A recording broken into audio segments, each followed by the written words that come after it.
Bible చదవాలి. దానికి లిమిట్సే ఉండవు. కుదుకుపాట్లు వచ్చినా ఏం చదవడం మానకూడదు, బైబిల్ చదవడం. ఎందుకంటే ఆత్మ నిరసించుకో. నిన్న స్టోరీ అడిగాను, వారం రోజులు కథలిద్ది ఎలా ఉండదు, నెల రోజులు కథలిద్ది ఎలా ఉండదు. ఏకదాటిగా నెల రోజులు ఆహారం తీసుకున్నాడు, ఎముకలు కూడా తప్పే ఉండదు. వారం రోజులు తిన్నాడు, ఓపిక ఉండదు ఏదైనా పని చేయడానికి. వాక్యం క్రమముగా చదవకపోతే ఆత్మకి ఏముండదు. స్తోత్రం చెప్పండి. స్తోత్రం.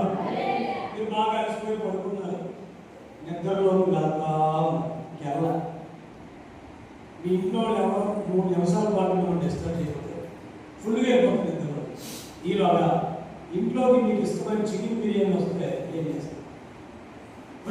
చికెన్ బిర్యానీ వచ్చింది, నువ్వు లేచి తింటే నేను తినేస్తావు అంటే ఈ మనసులో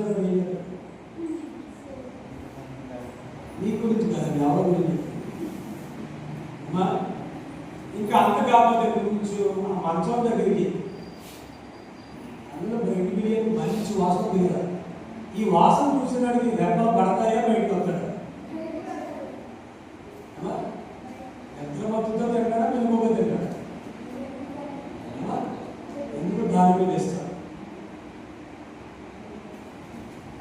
దావీదు గారి కనుక చుంటె తీర దావీ కంటే మొదలుకున్నాడు.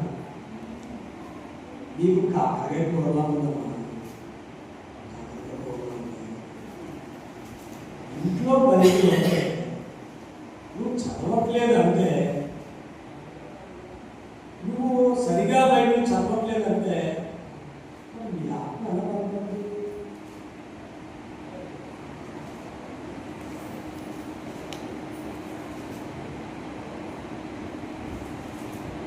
శరీరానికి ఆహారం సృష్టిలో పెట్టాడు, ఆత్మకు ఆహారం ఈ గ్రంథంలో పెట్టాడు.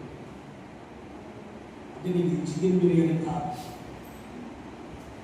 దావీదు గారు అప్పట్లో చుంటి తీరు దారులంటే మొదలైనప్పుడు ఏమవుతుంది అంటే చుంటి తీరు దారులని తీరు దొరుకుతుంది ఎక్కడైనా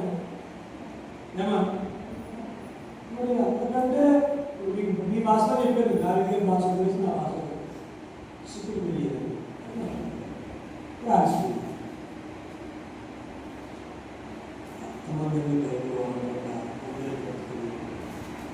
ఆత్మను పోషించే వాటిని చూడాలి. ఇక